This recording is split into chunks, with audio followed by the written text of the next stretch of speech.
Bem-vindo de volta ao programa.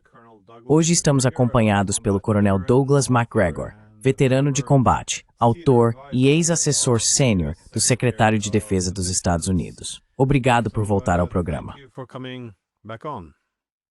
Claro, feliz por estar aqui. Obrigado. Parece que outra guerra pode estar se formando. A Marinha dos Estados Unidos está reforçando suas capacidades na costa da Venezuela. E a Casa Branca parece estar sinalizando intenções de promover uma mudança de regime. Ainda não está claro como isso seria realizado, mas você já esteve envolvido em planejamento de guerra durante sua carreira. Como você interpreta a situação agora? Trata-se de uma preparação real para a guerra, ou apenas de uma forma de intimidação para obter concessões políticas ou econômicas?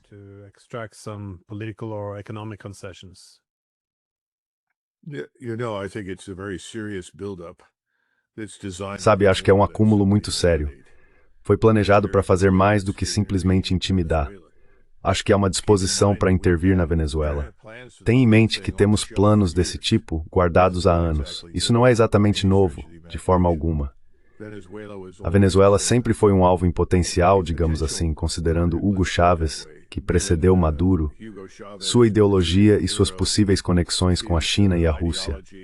Então, infelizmente, acho que estamos a caminho de algum tipo de intervenção. E eu não sei qual será, porque, novamente, como tento explicar às pessoas, o tamanho do país é tão enorme que é difícil imaginar como 16 mil soldados do exército e 2.500 ou 3.000 fuzileiros navais vão conseguir fazer muita diferença.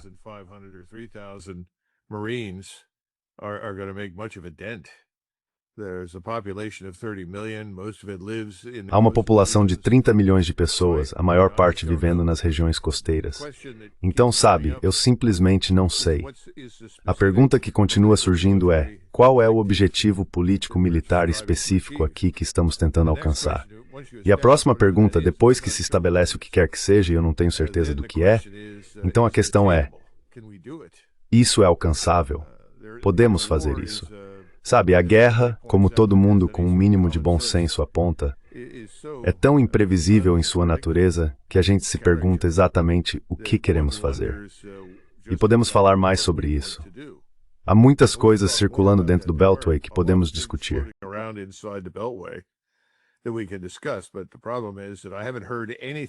Mas o problema é que eu não ouvi nada do presidente dos Estados Unidos sobre o que ele realmente quer que façamos. Na verdade, isso me lembra muito a cruzada de El Bejora para intervir no Vietnã. Ele nunca disse especificamente o que faríamos enquanto estivéssemos lá. Bem, vamos apoiar o governo legítimo e combater o comunismo. Bem, isso é... não sei, isso é um slogan, não um objetivo militar. E acho que fizemos isso por anos e anos sem muito resultado. Então, minha pergunta é, qual é exatamente o nosso objetivo? Talvez eles tenham decidido que contar a alguém colocaria isso em risco, então não farão. Eu não sei, Glenn.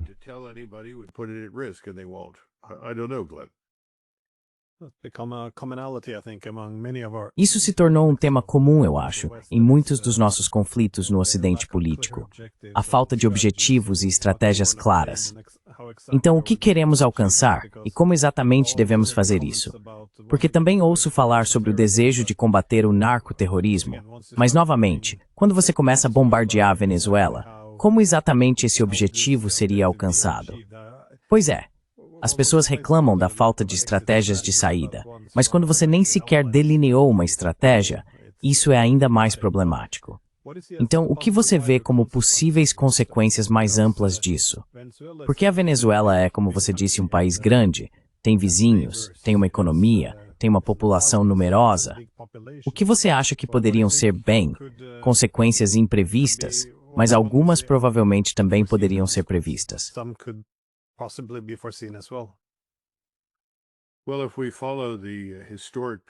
Bem, se seguirmos o padrão histórico, já infiltramos a Venezuela com um grande número de agentes da Agência Central de Inteligência.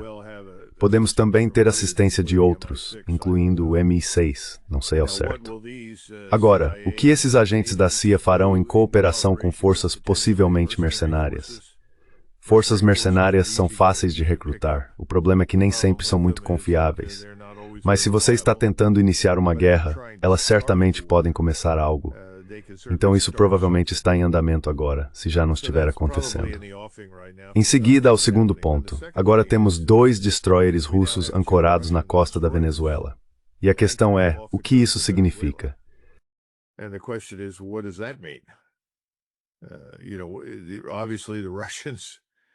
Sabe, é óbvio que os russos não teriam ancorado 2 navios de guerra na costa da Venezuela, dentro do alcance das forças navais dos Estados Unidos, a menos que estivessem tentando enviar um sinal.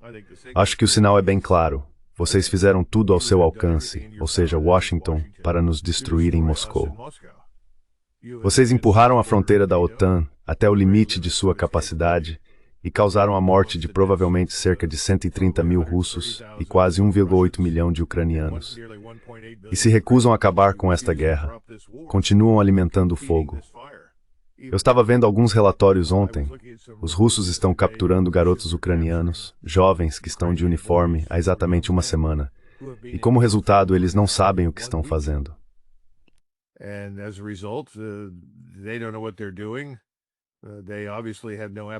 Eles obviamente não têm vontade de encontrar seu criador neste momento.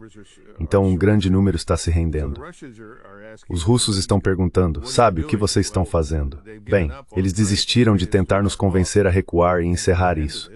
Agora eles disseram, sabe, não vamos deixar vocês saírem impunes do que fizeram na Ucrânia e na Venezuela. E este é o novo, digamos assim, mundo multipolar, a ordem liberal pós-regras. O que sempre me faz rir, porque nunca vi evidência de regras reais além daquelas que queríamos impor. Então, em resumo, acho que isso pode explodir na nossa cara. Se acabarmos em uma luta com esses navios de guerra e os afundarmos, o que eu imagino que poderíamos fazer, é difícil prever o que poderia acontecer a partir daí.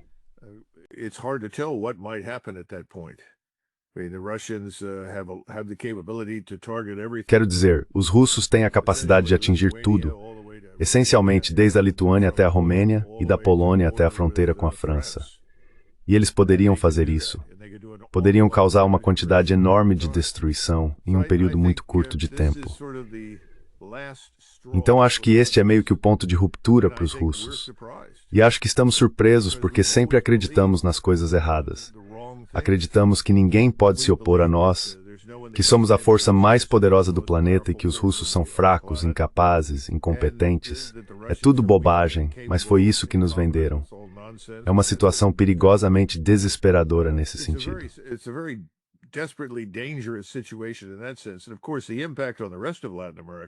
E claro, o impacto sobre o restante da América Latina será enorme, aconteça o que acontecer. Se os russos forem diretamente desafiados por nós nas águas próximas à Venezuela, o restante da América Latina observará atentamente. E se insistirmos nisso e os russos responderem, isso pode levar um grande número de países latino-americanos a se alinhar rapidamente com a Rússia contra nós, vendo a Rússia como, bem, pelo menos alguém disposto a enfrentar o Yankee malvado, já que eles não têm muita simpatia por nós de qualquer forma. Se você olhar para o registro histórico, encontrará inúmeros exemplos de intervenções desastrosas. Sabe, eu gostaria que houvesse alguma boa notícia, mas não vejo nenhuma. Vejo estupidez e autoilusão sobre pernas de pau.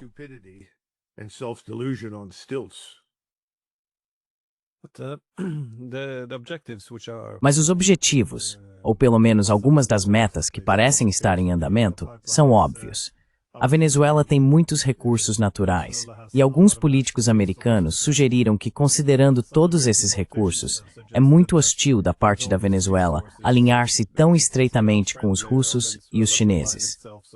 Você vê o objetivo não apenas como uma tentativa de obter maior controle sobre esses recursos, mas também de tentar desvincular a Venezuela desses outros centros de poder.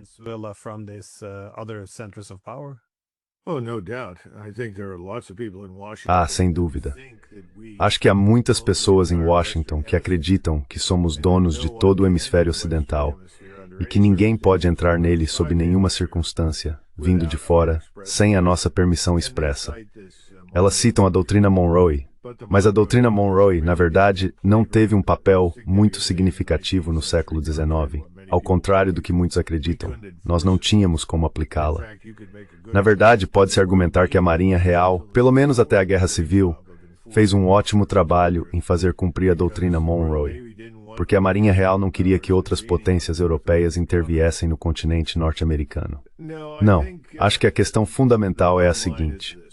Nós decidimos, por algum motivo, e já ouvi várias explicações.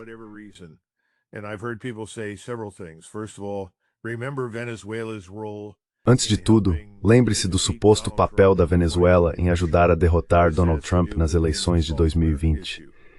Isso tem a ver com a questão do software da Dominion. Certo, tudo bem. Não acho que isso justifique uma intervenção militar, mas ainda assim esse assunto surge. O próximo ponto é sobre os recursos. Há pessoas em Washington que se sentaram e tentaram, entre aspas, colateralizar o que há na Venezuela, partindo do pressuposto de que isso poderia ser usado para impulsionar nossa economia e, essencialmente, nos salvar de um calote, de uma crise econômica e de um colapso financeiro.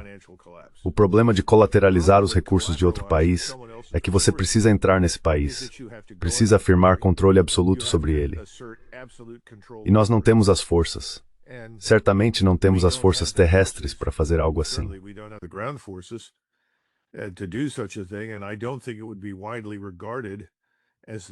E eu não acho que isso seria amplamente considerado legítimo aos olhos do mundo. Quase me lembra a chegada de Hernán Cortés ao México. O objetivo dele era muito claro: encontrar o máximo de ouro possível, extrair e enviar de volta para a Espanha. Quero dizer, de certa forma, parece que isso é uma operação Cortés. Não acho que funcionaria dessa maneira e também não acho que seja necessário. Mas, novamente, há pessoas que ficam incomodadas com o fato. Como você mencionou, de que Rússia e China têm investimentos lá. Ambos têm, os russos e os chineses têm empresas operando na Venezuela. Então, como resultado, quando Maduro fez sua oferta a Trump, que todos com quem falei dizem não poder compartilhar os detalhes, mas que foi muito, muito generosa e lucrativa,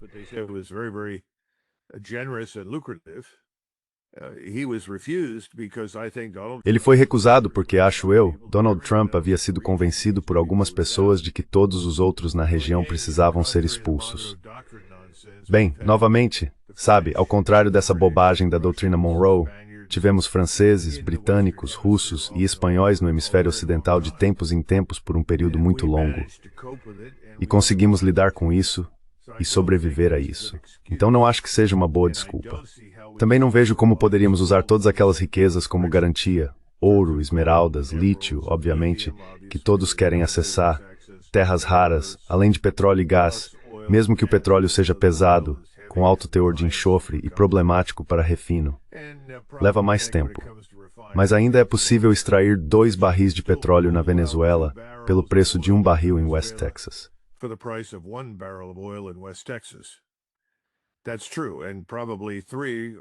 Isso é verdade.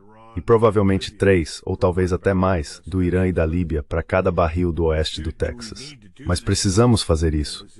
Devemos declarar guerra, entrar onde quisermos, sem levar em conta as necessidades das pessoas? E quando você começa a lançar mísseis, realizar todos esses ataques aéreos e lançamentos de mísseis, vai acabar matando muita gente. Sempre me surpreendo com as pessoas que dizem, bem, esta é uma operação de ataque de precisão. Sim, pode ser precisa de muitas maneiras, mas infelizmente não importa o quão preciso você seja, vai matar pessoas. Quando você começa a matar pessoas e o sangue começa a correr, esse sangue é sangue ruim.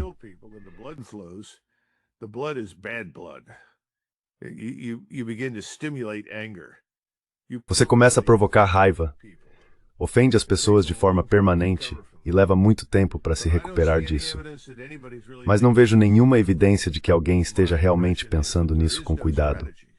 Minha impressão é que não há uma estratégia, simplesmente não há. Quero dizer, além de vamos empurrar a OTAN o mais longe possível e com sorte podemos arruinar e destruir a Rússia. Quero dizer, isso foi mencionado muitas vezes na minha presença pelas mesmas pessoas que atualmente estão matando gente na Palestina. Elas estão trabalhando sem parar agora para entrar na Venezuela. Então, nesse sentido, há uma ligação, mas não é uma grande estratégia americana, pelo que posso perceber. Então, eu não entendo.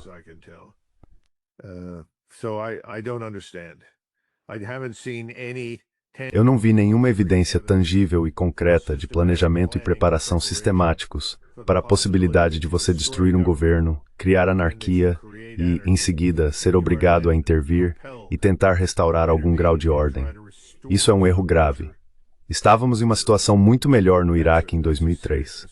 Não precisávamos ocupar aquele país. O exército estava intacto, porque a maior parte dele não lutou. E é isso que muitas pessoas não entendem. Ainda havia uma administração no Iraque, então não precisávamos desmantelar a administração, nem liquidar o exército.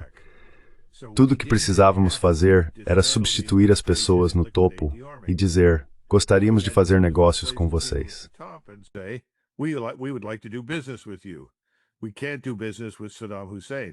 Não podemos fazer negócios com Saddam Hussein, mas faremos negócios com você. E assim que houver ordem nas ruas e chegarmos a algum tipo de acordo sobre como proceder, então nos retiraremos. Isso é viável em um lugar como o Iraque, e nós estragamos tudo, cometemos erros terríveis. Isso é viável na Venezuela?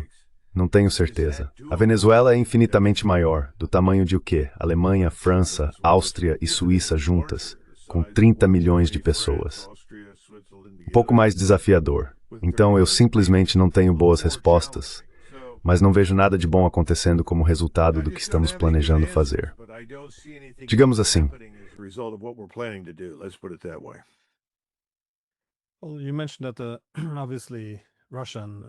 Bem, você mencionou que Rússia e Venezuela, esses conflitos estão ligados.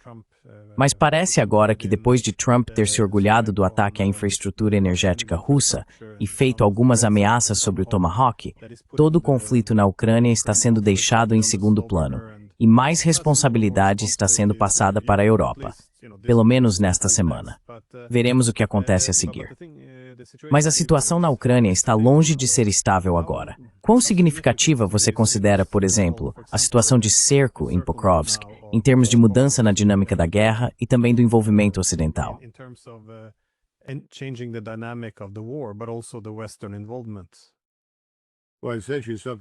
Bem, eu te enviei algo esta manhã, não sei se você viu ou não. Há jovens ucranianos. Talvez você até queira considerar divulgar isso, porque acho que é muito dramático e aponta para algo que está muito, muito errado na Ucrânia. Erro mobilizados. São horas. Me ajude. Não quero morrer. Não apenas 23. A se for melhor. Esse homem, Zelensky, parece determinado a matar o maior número possível de cristãos ucranianos. Não se trata apenas de uma questão de lutar contra a Rússia. Ele parece satisfeito em despovoar a Ucrânia. E isso é, a meu ver, um crime de guerra horrível. Está no mesmo nível do que está acontecendo em Gaza. Agora não sei qual é a agenda maior, mas ao observar esse jovem, não tem como deixar de sentir certa simpatia por ele. E pode ser que a polícia secreta, que, ao que parece, se compara de forma bastante favorável à NKVD de Stalin na Ucrânia neste momento, torne impossível para a população derrubar o governo. Eles não conseguem se livrar desse homem. Isso coloca os russos em uma posição terrível, porque significa que eles precisam avançar.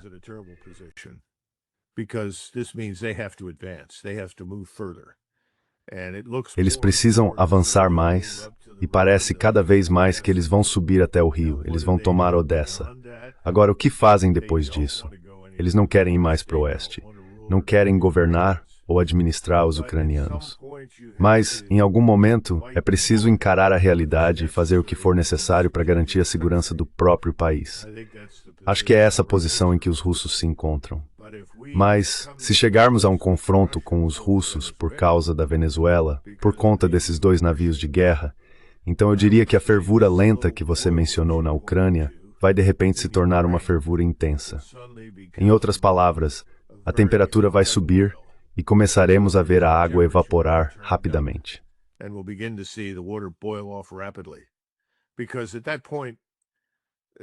Porque, nesse ponto, a pergunta dentro do Kremlin é: por que estamos exercendo tanta contenção? Veja, os americanos confundem nossa contenção com fraqueza, e nós não somos fracos, em primeiro lugar. Em segundo lugar, por que os americanos não entendem o que realmente queremos?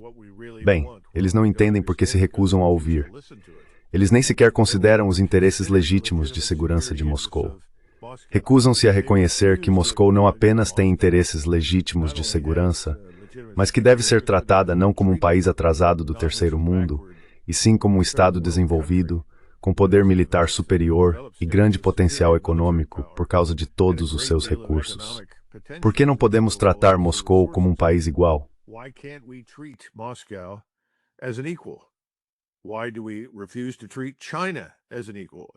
Por que nos recusamos a tratar a China como igual? Na verdade, não nos recusamos. Continuamos fingindo que de alguma forma temos uma superioridade inata. Isso é uma ilusão. É estupidez. É contraproducente. Falta humildade ao caráter americano neste momento, e isso é catastrófico, na minha opinião, para os Estados Unidos e para o povo americano. O que se vê em Washington é um emaranhado confuso de pessoas sem base estratégica, com pouca experiência em política internacional e sem uma compreensão sólida de quão perigosa é essa situação, de como ela pode precipitar exatamente aquilo que mais temem, que é um colapso financeiro e o caos econômico dentro dos Estados Unidos.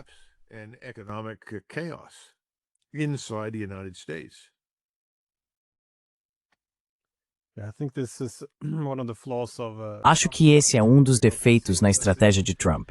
Porém, porque parece que sua suposição é de que o declínio relativo dos Estados Unidos diante da ascensão de outras potências é causado apenas pela fraqueza de vários líderes. E que se você simplesmente demonstrar força suficiente, as coisas se encaixarão. Mas com os russos e os chineses, duas grandes potências, é interessante que eles não vejam a possibilidade de essencialmente se alinhar. Nem precisem fazê-lo, por causa de suas capacidades.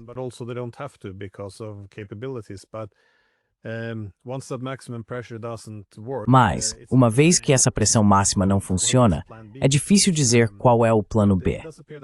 No entanto, parece que grande parte do ressentimento em Moscou atualmente é direcionado mais à Europa, quando se fala sobre a necessidade de uma dissuasão maior e possivelmente de alvos, caso um conflito venha a eclodir.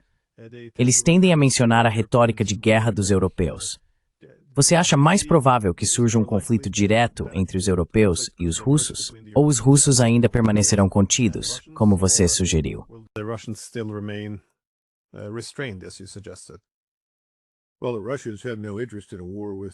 Bem, os russos não têm interesse em uma guerra com a Europa.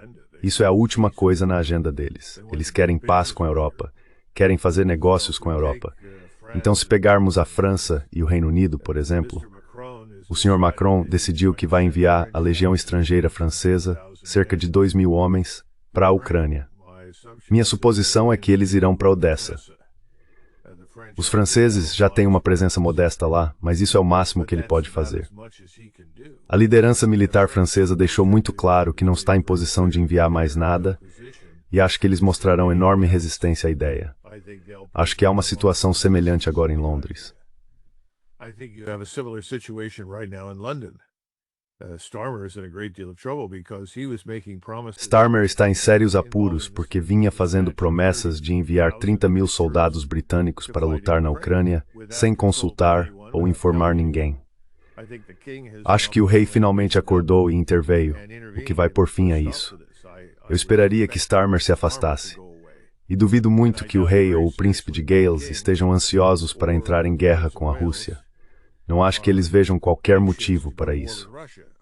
Eles já deixaram muito claro que os problemas mais graves que enfrentam estão dentro do próprio país. Essa migração em massa de pessoas que não podem sustentar, não precisam e realmente não querem.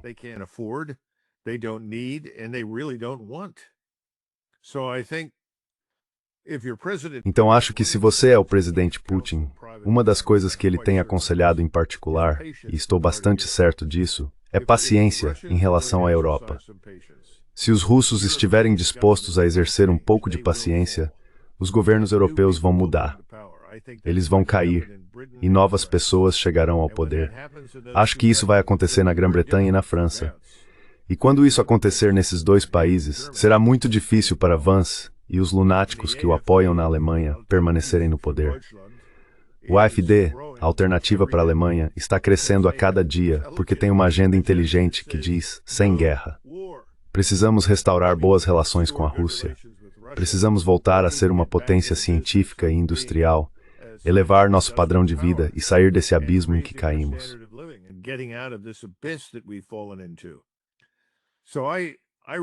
Então, eu realmente acho que os russos, pelo menos no que diz respeito à Europa, adotaram uma boa posição. Agora, há alguns fatores imprevisíveis nisso. Um deles é a Polônia. Esse novo presidente Novrock, acho que ele faz muito sentido em algumas áreas, mas tem se mostrado relutante em dar um passo à frente e se afastar fundamentalmente de seus predecessores. Ele precisa se livrar deles. E esse homem, Tusk, precisa sair de cena. Eles têm que se livrar desses globalistas que querem arrastar a Polônia para uma guerra que o país não precisa nem quer. Então não sei o que vai acontecer na Polônia. Acho que precisamos observar isso com muito, muito cuidado. Pelo menos com o mesmo cuidado com que observamos o que acontece em Berlim.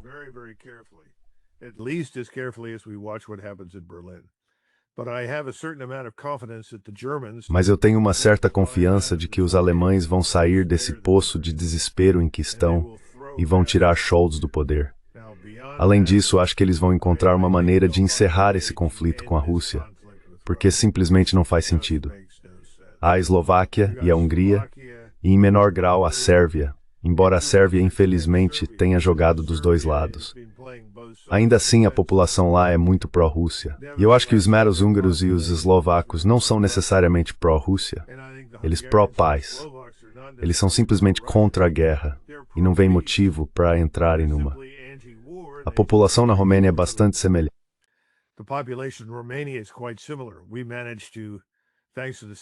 Conseguimos, graças à CIA e ao M6, instalar um presidente lá embaixo que faria o que quiséssemos. Não tenho certeza se isso vai durar indefinidamente. Então acho que, mais uma vez, a paciência do presidente Putin na Europa valeu a pena e continuará valendo. E sei que isso é uma pílula difícil de engolir para os russos, porque o povo russo está irritado. Quero dizer, isso é fácil de ver. Você já viu isso. Eles querem ação. Eles querem um fim para isso.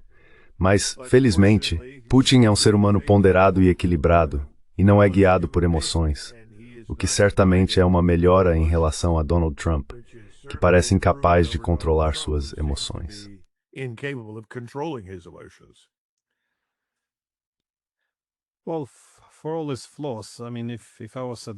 Bem, apesar de todos os defeitos dele, quero dizer, se eu tivesse aconselhando o Trump, eu sugeriria que, como a guerra por procuração está fracassando, o movimento mais inteligente seria entregar a guerra aos europeus. E parece que é isso que ele está fazendo. Quero dizer novamente, é difícil avaliar o que ele realmente está fazendo, porque ele muda de posição o tempo todo. Nunca sei se é algo estratégico ou apenas impulsivo. Agora, há relatos de que os Estados Unidos estão retirando parte de suas tropas de certos países da Europa Central e Oriental.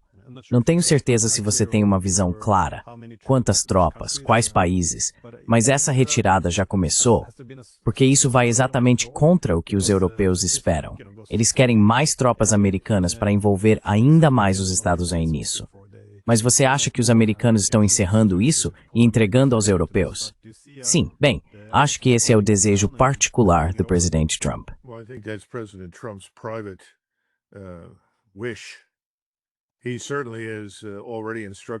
Ele já nos instruiu a retirar todos, exceto uma equipe mínima na prática, da Bulgária e da Romênia. Acho que ele também gostaria de sair de outros lugares, mas lembre-se, ele está cercado por pessoas pregando o oposto. Estão dizendo a ele, redobre os esforços na Coreia do Sul, desafie a Coreia do Norte, redobre os esforços em Taiwan, desafie a China, redobre os esforços nas Filipinas e no Mar do Sul da China, onde já posicionamos mísseis apontados para a China. Quero dizer, isso é uma estupidez descarada. Não há necessidade de nada disso. É autodestrutivo. Mas ele tem ouvido isso porque, embora queira se desengajar, na medida do possível, da Europa, e eu diria que provavelmente também gostaria de se desengajar da Península Coreana e potencialmente do Japão, ele carece da autoconfiança que vem da compreensão e do conhecimento.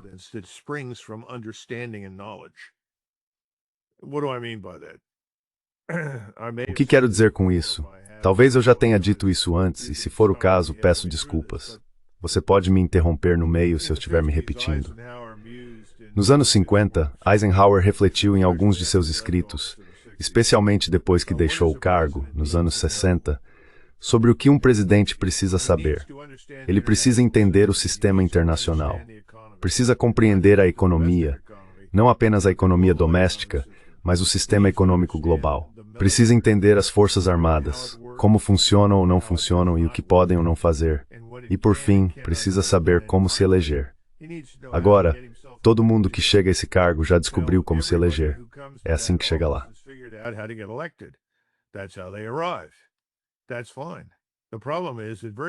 Tudo bem. O problema é que muito poucas pessoas chegam com esse tipo de conhecimento. Na verdade, eu diria que a última pessoa que entrou com algo a mais provavelmente foi Richard Nixon. E antes de Nixon, foi Eisenhower. Agora, JFK, John F. Kennedy, aprendeu muito enquanto estava no cargo, e acho que se tivesse sido eleito por um segundo mandato, teria sido muito mais eficaz e feito um ótimo trabalho. Infelizmente, isso não aconteceu. Mas o restante deles não aprendeu. Eles não estão realmente interessados. E acho que isso se aplica a Donald Trump. Quero dizer, Trump preferiria muito mais ir a um evento de luta livre em Las Vegas do que sentar-se com líderes estrangeiros para conversar sobre qualquer coisa.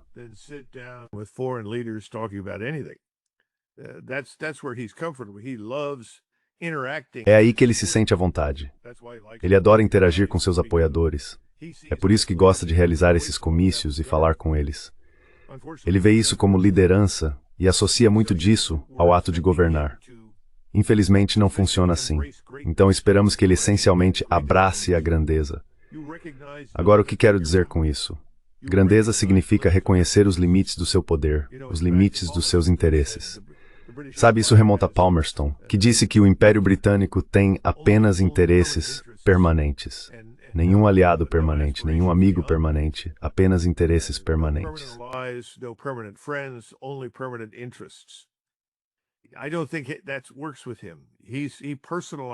Eu não acho que isso funcione com ele. Ele personaliza tudo. Ah, eu me dou bem com ele, ele é meu amigo. Tudo isso é bobagem nas relações internacionais. Tudo gira em torno de interesses. Duvido seriamente que o presidente Trump já tenha se sentado e dito a alguém: diga-me quais são nossos interesses no país X. Depois me diga quem mais tem interesses no país X. Não vejo isso acontecendo. E se você não se sentar e reconhecer quem tem interesse e quem não tem, não é a realidade das suas limitações. E novamente, historicamente, somos uma potência naval e aeroespacial. Não somos realmente uma potência terrestre.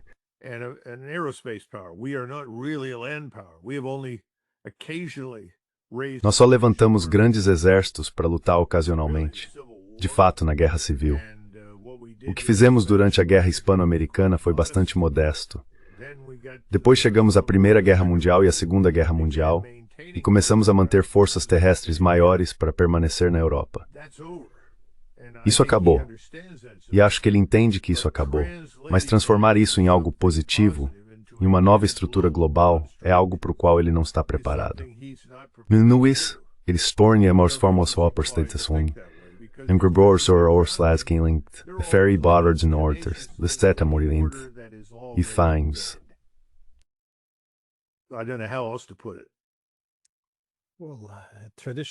Bem, tradicionalmente, os Estados Unidos adotaram o que se chama de estratégia de equilíbrio offshore.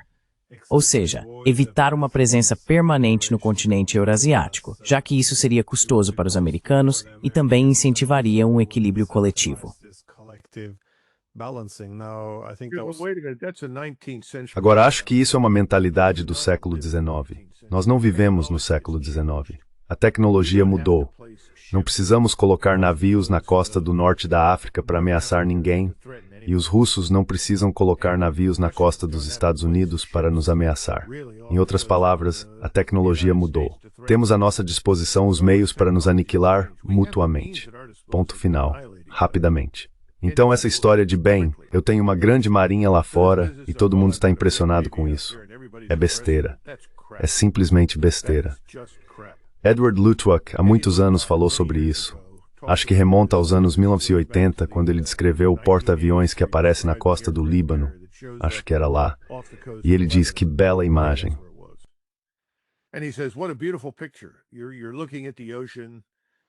Você está olhando para o oceano, não dá para pedir uma imagem mais bonita do poder americano. E aí você ouve todos esses bufões dizendo: são 4,9 milhas quadradas de poder e território americano, e toda essa besteira. Ninguém em terra está nem aí para o que acontece naquele porta-aviões. Sua capacidade de influenciar o que acontece em terra, a partir do mar, é extremamente limitada. Muito limitada.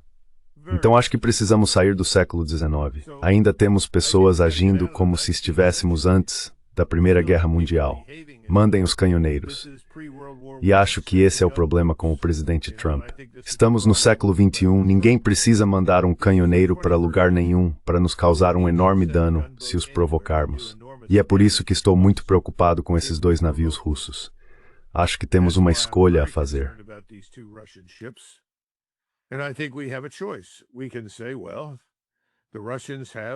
Podemos dizer, bem, os russos têm interesses comerciais na Venezuela e os chineses também. Podemos não gostar disso. Podemos preferir que fosse diferente. Mas não vamos entrar em guerra por causa disso, porque seria uma situação sem vencedores, tanto para nós quanto para eles. Em vez disso, deveríamos estar interessados em garantir também uma posição dentro da Venezuela. E foi isso que Maduro ofereceu. Mas nós recusamos. Ah, ele é um narcoterrorista. Chame-o do que quiser, mas ele não é um narcoterrorista. Isso é tudo bobagem e todo mundo sabe disso. Ele nos ofereceu a oportunidade de fazer isso, mas foi uma daquelas situações em que ou conseguimos tudo ou não queremos nada. É uma espécie de mentalidade infantil que domina dentro do cinturão de Washington. E qualquer um que desafie isso é acusado de ser fraco. Você é fraco. Precisamos ser fortes, precisamos intimidar essas pessoas. Isso é loucura. Isso é insano.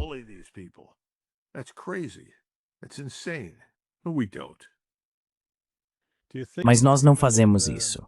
Você acha, porém, você mencionou talvez o histórico do Trump na indústria do entretenimento, o foco que ele tem em relacionamentos pessoais, mas também o lado teatral e a preocupação com a aparência. Ele é muito ligado a isso. Você acha que isso o torna vulnerável, digamos, a grandes jogadas quando seus assessores chegam até ele com esses planos grandiosos? Tipo, vamos simplesmente jogar o tabuleiro de xadrez para o alto e reorganizar todas as peças.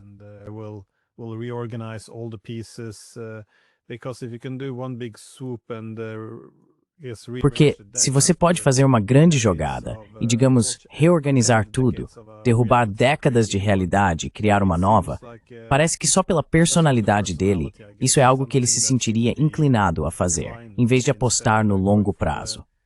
Tipo, se você está lidando com os chineses, ok, passamos 25 ou 30 anos desenvolvendo o processamento de terras raras e repatriando nossas cadeias de suprimentos. Em vez de gastar esse tempo, parece que ele prefere a solução rápida. Você acha que isso faz parte da vulnerabilidade? Essa tendência a, digamos, não ser errático, mas buscar essas grandes jogadas que ele parece gostar de fazer?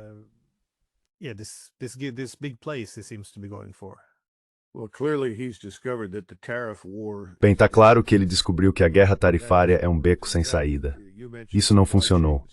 Na verdade, você mencionou as cadeias de suprimentos. O que conseguimos provocar foi o surgimento de novas cadeias de suprimentos que não passam mais por nós. Estamos sendo tratados como o paciente zero, como se fôssemos portadores de uma doença infecciosa, e todo mundo quer se afastar de nós. Todos querem fazer negócios com a China. Quero dizer, foi isso que saiu da última reunião em que o presidente Trump apareceu com Xi e todos os outros. Ele foi ao Japão e ficou tão feliz. Deram a ele um novo conjunto de tacos de golfe, talvez os mais caros e luxuosos da história. Disseram a ele que sim, iriam investir nos Estados Unidos. Embora agora, depois da reunião, tenha ficado claro que não seria na escala que ele esperava.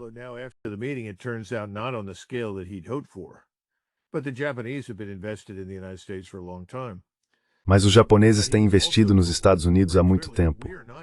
Também lhe disseram muito claramente, nós não vamos parar de comprar petróleo e gás da Rússia. A Índia também não parou de comprar petróleo e gás da Rússia.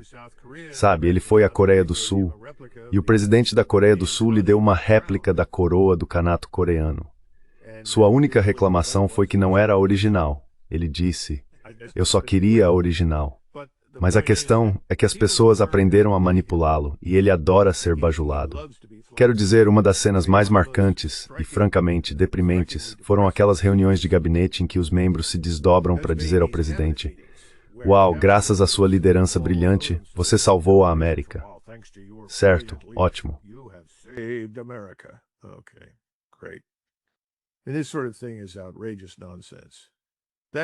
E esse tipo de coisa é um absurdo. Talvez isso tenha funcionado com Luís XIV, embora eu ache que Luís XIV tivesse mais cérebro do que isso e entendesse as coisas um pouco melhor, embora tenha levado a França à falência com guerras demais.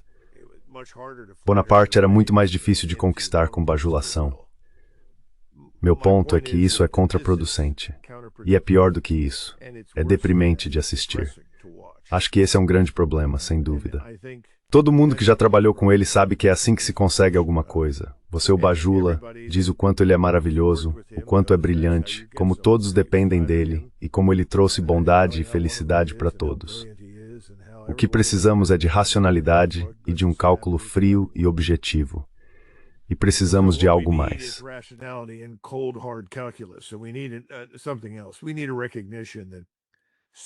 Precisamos reconhecer que navegar pelo mundo e começar guerras contra pessoas de quem não gostamos é uma péssima ideia. Temos que encontrar uma maneira melhor de seguir em frente. Este é o século XXI, não o início do XIX nem do XX.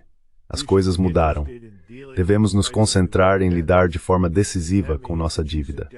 Isso significa sentar com aqueles que a detêm e chegar a algum tipo de resolução sobre até onde vamos no futuro e quanto eles estão dispostos a perdoar com base nas políticas que afirmamos que vamos adotar. E uma dessas políticas precisa ser o corte de gastos.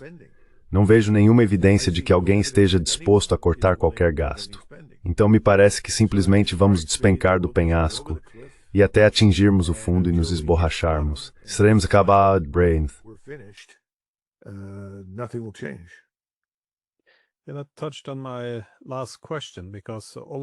Eu mencionei isso na minha última pergunta, porque toda essa conversa sobre se ajustar a realidades multipolares, aliás, isso também se aplica muito aos europeus, deveria ter como ideia central que agora isso pode ser feito de forma organizada. Se as coisas derem muito errado, será tudo muito desorganizado. Se tivermos que fazer ajustes em meio a uma crise financeira severa, bem, os Estados acabaram de ultrapassar 38 trilhões de dólares em dívida. E novamente, como eu disse, a guerra tarifária não vai bem, e a guerra econômica mais ampla também não está indo muito melhor. Tenho a impressão de que os americanos estão se saindo melhor do que os europeus, pelo menos. Mas até que ponto isso pode ir antes que as coisas comecem a desandar? Porque a cada nova ameaça, não apenas as economias dos Estados Unidos e do Ocidente sofrem outro golpe, mas também vemos o resto do mundo, liderado principalmente por chineses e russos, tentando se tornar imune a novas coerções econômicas, essencialmente desacoplando países de tecnologias, indústrias, bancos e moedas. Então, você tem alguma, não uma bola de cristal, mas alguma visão de como isso está se desenvolvendo?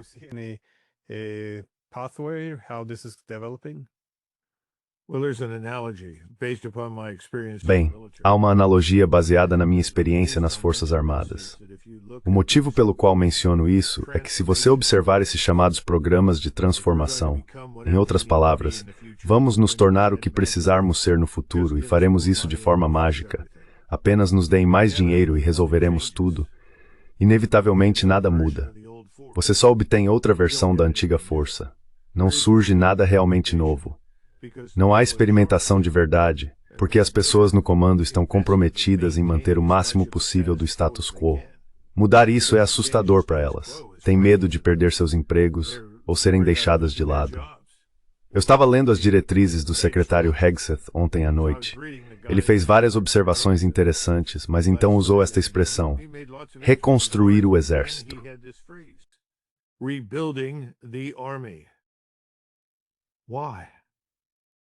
Por quê? O que você quer reconstruir? Isso não é o que precisamos para o futuro.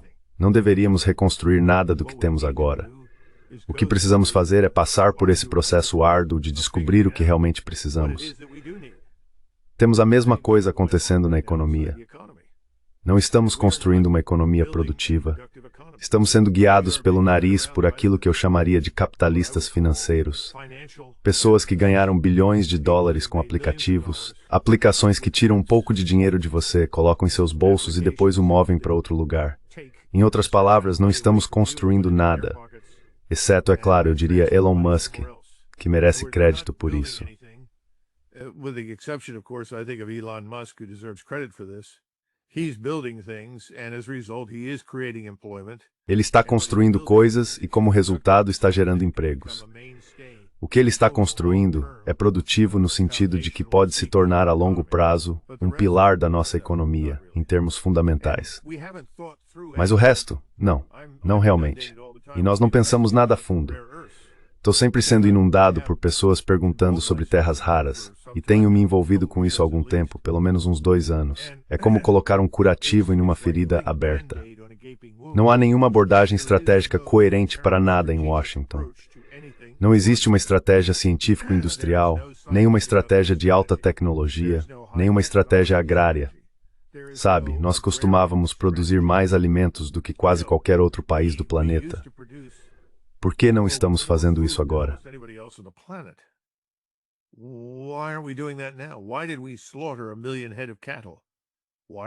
Por que abatemos 1 milhão de cabeças de gado? Por que estamos comprando carne da Argentina, quando temos bastante carne que podemos criar e processar aqui nos Estados Unidos? Bem, tomamos muitas decisões ruins, todas voltadas para o lucro de curto prazo. E acho que esse é o problema americano. Somos a nação do micro-ondas. Sabe, você pega algo, coloca no micro-ondas, bum, aperta o botão e 1 minuto depois sai o produto pronto, seja lá o que for. As coisas não funcionam assim. Estamos lidando com pessoas na China, Coreia, Japão, Vietnã, Rússia, Irã, quase em todo lugar, que são muito diferentes de nós nesse aspecto. E temo que os europeus, especialmente os da Europa Ocidental, tenham cometido o erro fatal de nos imitar e se tornado igualmente imediatistas em sua visão e perspectiva de futuro.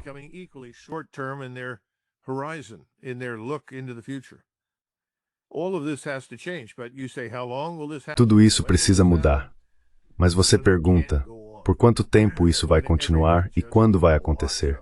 Vai parar quando não puder mais continuar, quando tudo simplesmente travar. É como uma locomotiva velha. Está claro que precisamos de uma nova. É preciso tirar essa coisa dos trilhos e colocar uma nova locomotiva para puxar o trem. Ninguém quer parar. Ah, isso vai demorar demais, é muito caro. Podemos fazer algumas mudanças modestas aqui e ali. Vai dar tudo certo. Não funciona assim. Nossa locomotiva está com muitos problemas, está ficando sem vapor. Mas ninguém quer admitir isso. Em vez disso, levantamos e dizemos, somos os maiores, temos o melhor, somos isso, somos aquilo. Ninguém pode nos enfrentar. Acho que vamos ter uma lição.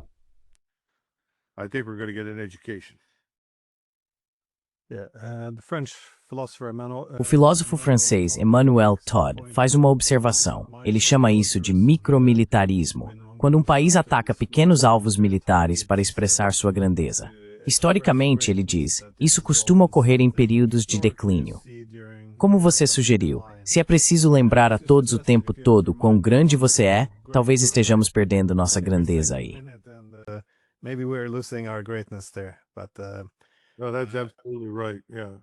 Isso é absolutamente certo. Você está 100% certo. Eu não sei como consertar isso, a não ser esperar até que a locomotiva quebre e todo mundo desça do trem e diga o que aconteceu. Aí talvez a gente consiga colocar outra coisa nos trilhos e seguir para algum lugar diferente de onde estamos indo. Eu não sei.